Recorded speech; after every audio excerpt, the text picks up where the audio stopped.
Deixa eu te fazer uma pergunta. Tu já te pegou pensando por que que o debate político virou uma guerra? Por que que a gente não consegue mais conversar e o outro lado parece um inimigo? Não só alguém que pensa diferente.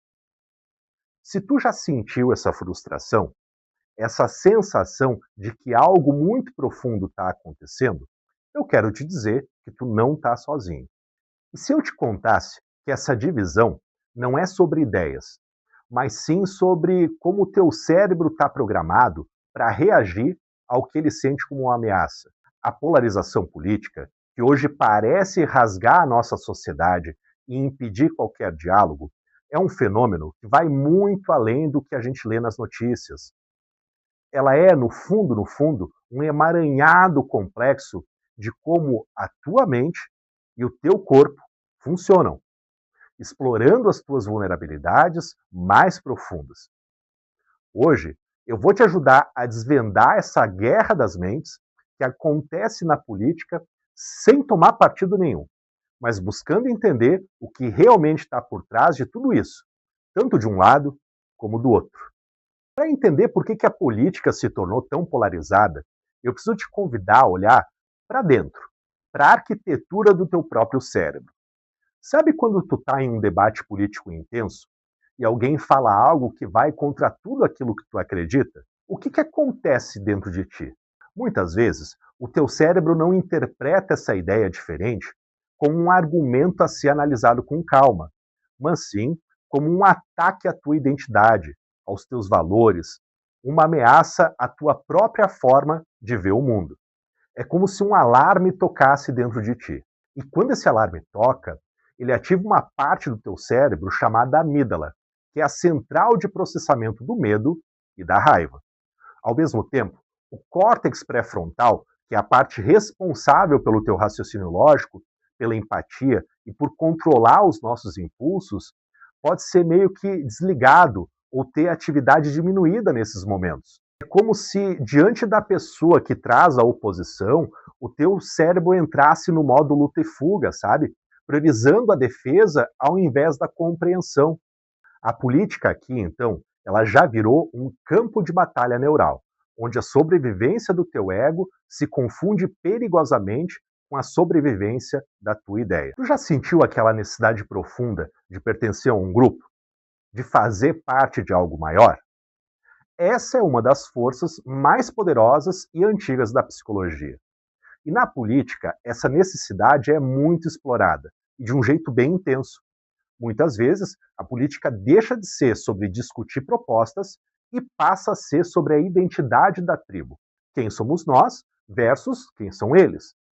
A tua lealdade ao grupo, a tua tribo política, acaba se sobrepondo à análise racional das propostas.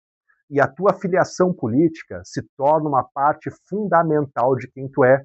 Mas essa dinâmica tribal, ela tem um lado muito sombrio, e eu preciso te contar sobre ele. A desumanização do outro lado. Tu tende a ver o teu próprio grupo como diverso, complexo, cheio de nuances, com pessoas diferentes, que pensam de jeitos variados. Mas e o grupo oposto? Ah, esse é percebido como uma massa lisa, homogênea, tudo igual, tudo farinha do mesmo saco, não é mesmo? Às vezes maligna. Essa visão simplificada do grupo externo, do grupo de fora, vai facilitar a desumanização, transformando o teu adversário não em alguém com quem tu discorda, mas em um inimigo a ser combatido, silenciado ou, em casos extremos, até mesmo eliminado. O pensamento do grupo intensifica essa dinâmica, onde a pressão para se conformar dentro da tua tribo silenciam as vozes que pensam diferente, levando a decisões extremas e a uma cegueira coletiva. A tua busca por pertencimento, que é uma vulnerabilidade humana fundamental, é assim explorada para construir muros intransponíveis entre as pessoas pelos nossos políticos. Sabe de uma coisa? A tua mente, na busca por ser eficiente, usa de alguns atalhos que no contexto político podem se tornar verdadeiros combustíveis para a polarização. Um dos mais potentes é o viés de confirmação. Tu tem uma tendência natural a buscar e a interpretar e lembrar informações que de uma forma a vir a confirmar aquilo que tu já acredita.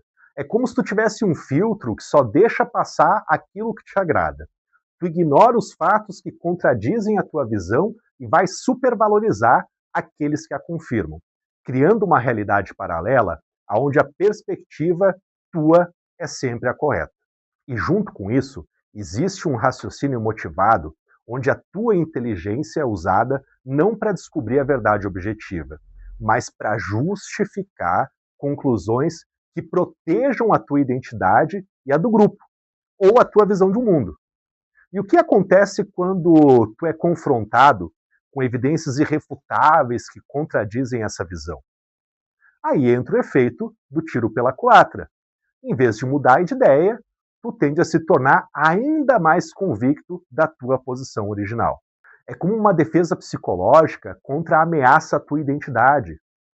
Existe também o viés da atribuição fundamental, aonde tu atribui o comportamento negativo do outro lado a falhas de caráter, enquanto o comportamento negativo do teu próprio lado é justificado por circunstâncias externas que estão fora de um controle, de um domínio.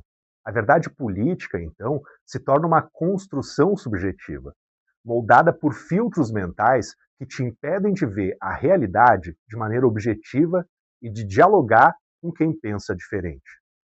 É como se tu estivesse usando alguns óculos que só te permitem ver uma parte da história. E por trás de toda essa polarização, gente, existe uma dança poderosa das tuas emoções. O medo e a raiva são emoções muito fortes que estreitam o teu foco, impedem a empatia e te levam a agir por impulso. E os líderes políticos que entendem muito bem como isso funciona, frequentemente exploram o medo do outro. Seja ele um grupo social, um partido político, uma ideologia, uma nação estrangeira, tudo isso para garantir a tua lealdade e a tua mobilização. A raiva, por sua vez, vai te dar um senso de poder e de que tu tá certo, justificando a agressão verbal e a intolerância. É como se a raiva te desse permissão para atacar. Mas também é preciso te dizer que a polarização preenche uma necessidade humana muito profunda, a busca por significado e propósito. Em um mundo complexo e incerto como o nosso, a polarização oferece uma narrativa simplista do bem contra o mal, onde o seu lado é o bem e o outro lado é o mal. Isso pode ser profundamente gratificante do ponto de vista psicológico, porque te dá um senso de propósito heróico, uma causa maior pela qual lutar.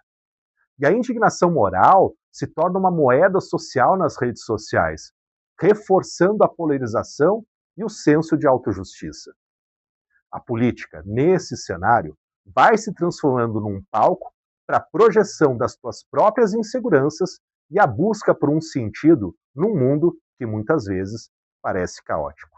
É como se tu encontrasse um lugar para canalizar tuas frustrações e tua necessidade de pertencer a algo que te gera e te dá a sensação de valor. A polarização política, como eu te mostrei agora, não é apenas um embate de ideias. É uma complexa interação do teu cérebro, das tuas emoções e das tuas necessidades sociais. Entender esses mecanismos não significa justificar a intolerância, mas sim, a ideia aqui é te dar ferramentas para desarmar essa guerra das mentes. A verdadeira força não está em silenciar o outro lado, mas em compreender os processos psicológicos que te levam a enxergar o outro como inimigo. É um convite à metacognição, pensar sobre o pensamento. E também a empatia cognitiva, que é a habilidade de tu tentar compreender a perspectiva do outro, mesmo que tu não concorde com ela. No final das contas, gente, a maturidade psicológica de uma sociedade se mede pela capacidade de ir além da lógica tribal, de reconhecer a humanidade do outro e de buscar soluções reais para problemas complexos, em vez apenas de aprofundar as divisões. A tua liberdade reside não na ausência dessas influências, mas na consciência sobre elas e na escolha deliberada de como reagir a isso. Que tu possa, a partir de agora, construir um futuro onde o respeito e a compreensão prevaleçam sobre a polarização.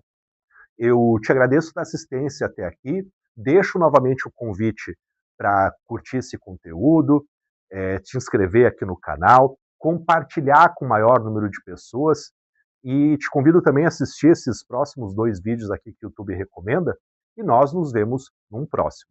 Até lá!